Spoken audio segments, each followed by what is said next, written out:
Mukunda jewellers మొట్టమొదటిసారి factory outlet. Making ఛార్జీలు లేవు. బ్రాంచెస్ కూకట్పల్లి, కొత్తపేట, సోమాజిగూడ మరియు ఖమ్మం. నమస్తే రమగారు. నమస్తే జయ. రమగారు, ఒక ధర్మ సందేహం అండి. శివ పార్వతులు ఇద్దరు వేరు వేరు కదండి, కానీ మనం ఏమంటాం, అర్ధనారీశ్వరుడు అని కొలుస్తాం. అంటే ఆయన సగం, ఆవిడ సగం, అమ్మ సగం, ఐఎస్ సగం కదా. ఏ సందర్భంలో అంటే ఈ రెండు సగాల్ని కలిపి ఒక శరీరంగా ఏ సమయంలో, ఏ సందర్భంలో ఏకమయ్యారు రమగారు? అర్ధనారీశ్వర తత్వం ఎప్పుడూ ఉన్నదే. వాళ్ళిద్దరూ సగం సగంగానే ఉంటారు, రెండు రూపాల్లో మనకు కనపడతారు. కానీ స్త్రీ పురుష తత్వాలు వేరు కాదు.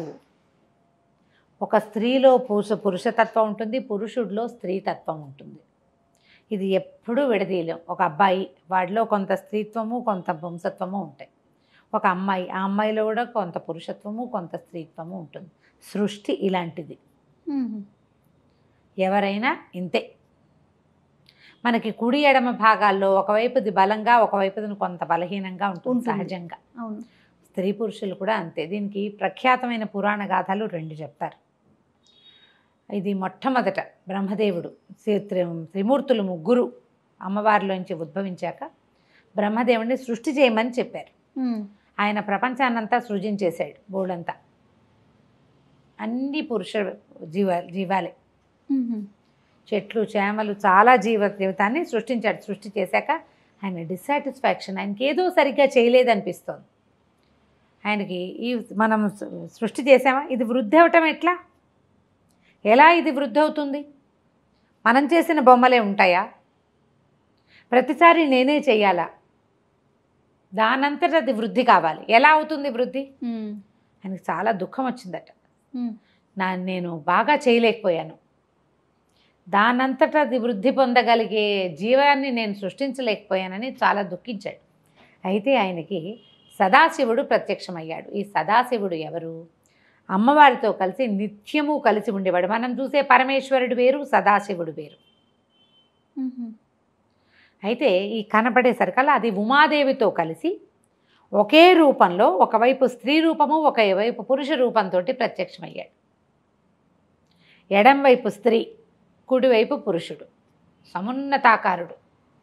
ఒకవైపు జటాజూటం లాంటిది తల కనపడుతోంది, రెండో వైపు చక్కగా అలంకరింపబడిన ధమ్మిల్లం కనిపిస్తోంది. ఓవైపు మొహం బరకగా విశాలంగా పెద్ద ఎత్తైన గండస్థలం, ఇంకోవైపు నాజూకు కపోలాలు, ఒకవైపు సమున్నత వక్షం, ఒకవైపు చక్కటి వక్షోజాలు. అట్లాంటి స్వరూపంలో కనపడేసరికల్లా ఆ రూపాన్ని చూసి ఆయన ఆశ్చర్యపోయి ఏమిటి ఈ స్వరూపం ఏమిటో ఆయనకి తెలియదు, అర్థం కాదు. అట్లా అద్భుతానికి లోనయ్యి చూస్తూ ఉంటే ఇందులో నుంచి ఉమాదేవి బయలుపడి బయటకు వచ్చి నుంచుందట.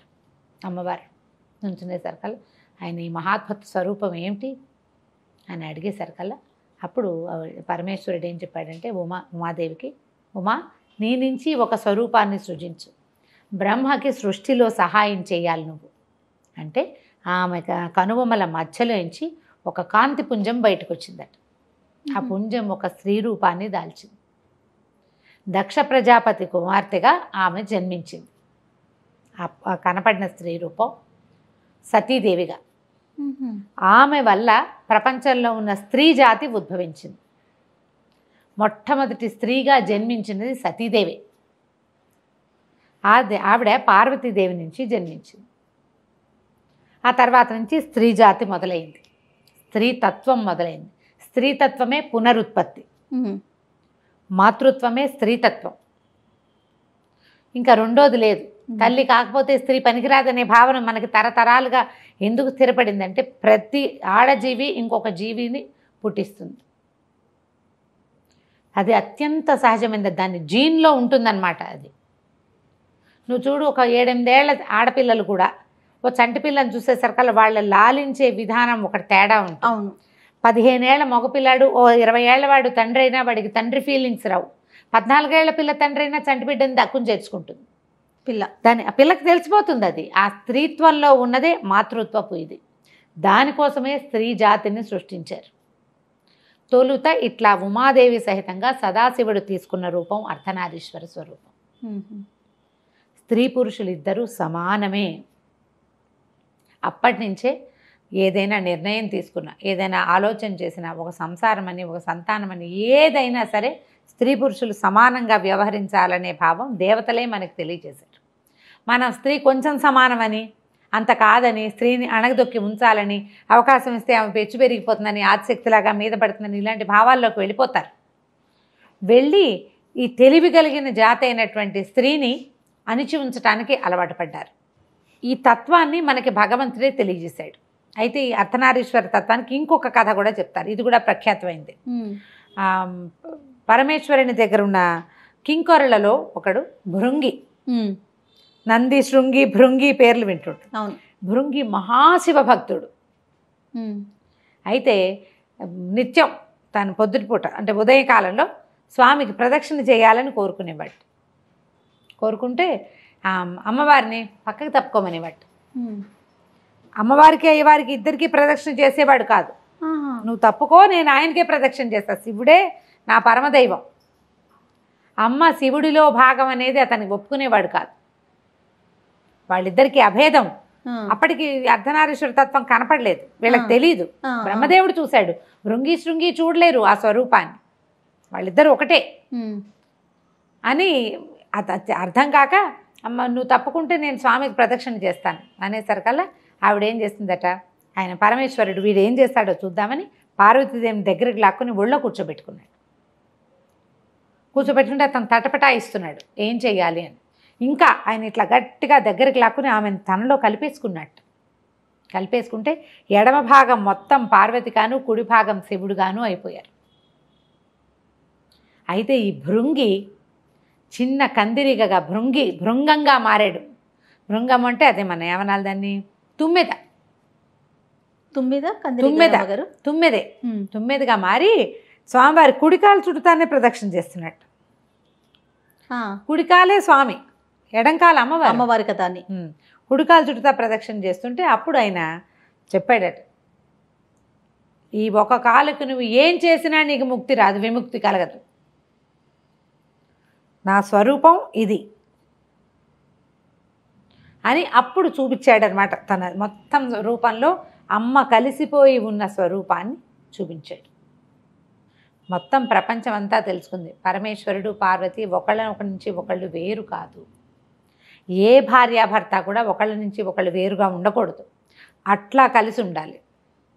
అప్పుడే వాళ్ళు ప్రపంచాన్ని పాలించగలరు, లాలించగలరు, పోషించగలరు. నీ సంతానాన్ని నువ్వు చూడాలంటే మీ ఇద్దరు చెరో అభిప్రాయంతో ఉండి నావేనని పెగుల్చుకుని ఎవరి ముక్కలు వాళ్ళు సెపరేట్ చేసుకోకుండా ఆ రెండు ముక్కలని కలిపి ఒక స్వరూపంగా చేసుకోవాలి.